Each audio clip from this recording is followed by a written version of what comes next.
Congratulations on your success with exam number one. You did very well. You may have noticed you can keep submitting attempts to get all of the questions correct. Each exam will be still available for the duration of the course. This is a good way for you to improve your self-learning techniques. You may have recalled that at the beginning of this course, I promised you that we would provide you with the technology of how to think, not what to think. We're told what to think all the time. Oh, it's not just professors. It's not just the politicians. It's the talking heads in journalism, doctors, lawyers, specialists, experts, government officials, all telling us what to think. And unless we have the technology for critical thinking, we get lost, we get confused, we get frustrated, and we get angry. But here in week number 2, we're going to drill down into the technology of critical thinking by examining the formal processes, the formal structures of deductive argumentation and inductive argumentation. And first, we're going to start with deduction. And in deduction, we're going to understand categorical logic, and then we're going to understand propositional calculus, or what is called propositional logic. Two different forms of deduction. We will give you the technology to understand how to make valid deductive structures, arguments, refutations, every time, without fail.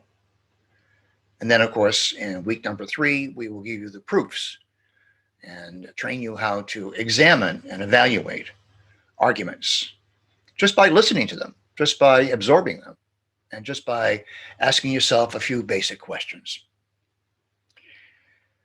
Categorical logic is where we're going to start, deductively.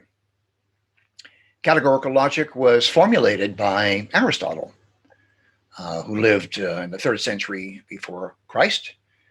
And he learned a lot from the mathematicians that preceded him, Pythagoras, Euclid, among others, Heraclitus.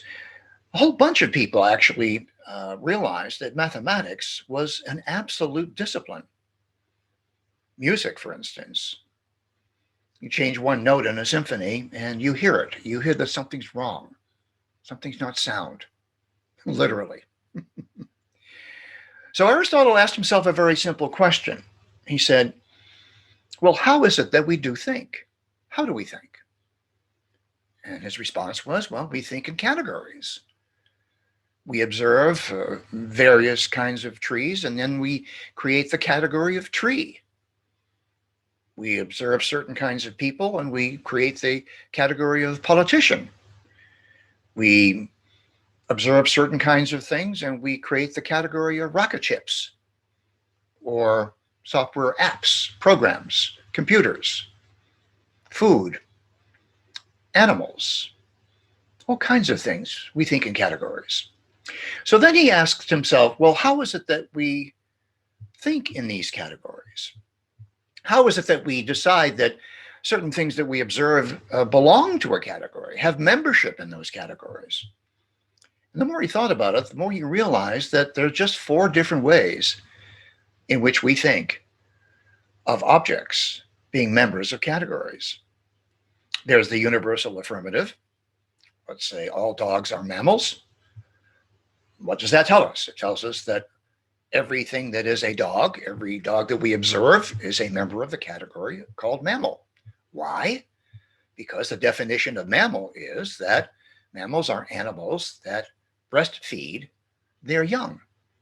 That's certainly what dogs do. So it may be the case that we think all dogs are mammals, but we don't think, therefore, that all mammals are dogs. No, there are lots of mammals that are not dogs, including humans, mostly. So that was the first question and the first answer that he asked and answered. And he said, well, what's the contrary of that? Well, the contrary of that would be saying that no dogs are mammals. And that would be a universal negative. What does that tell us? Well, that tells us that If you are a dog, you are not a member of the category called mammal. Now, even though that's a false statement, he then realized that the first statement, all dogs are mammals, is the contrary, not the contradiction, but the contrary of no dogs are mammals.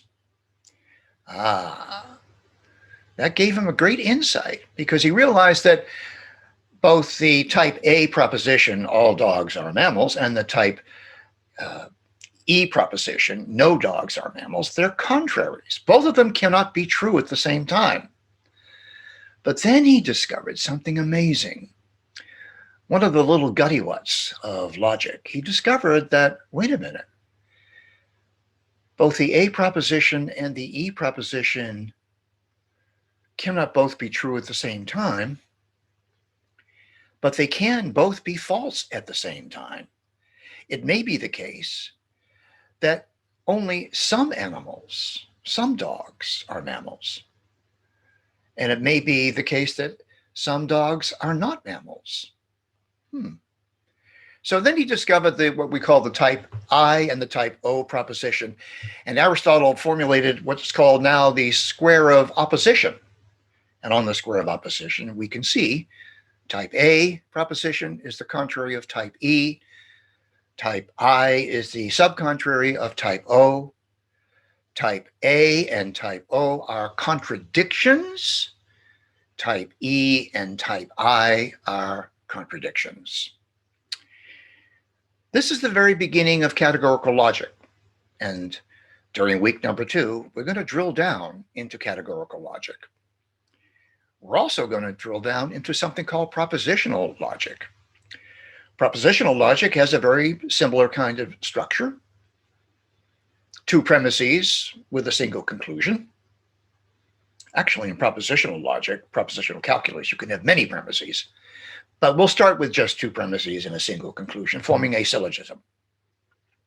Something like, if I win the mega lottery this week with $500 billion, then I will be rich. Premise number 1. Premise number 2, I have the magic numbers. I win the mega lottery. Therefore, the conclusion, I am rich. That's only one structure.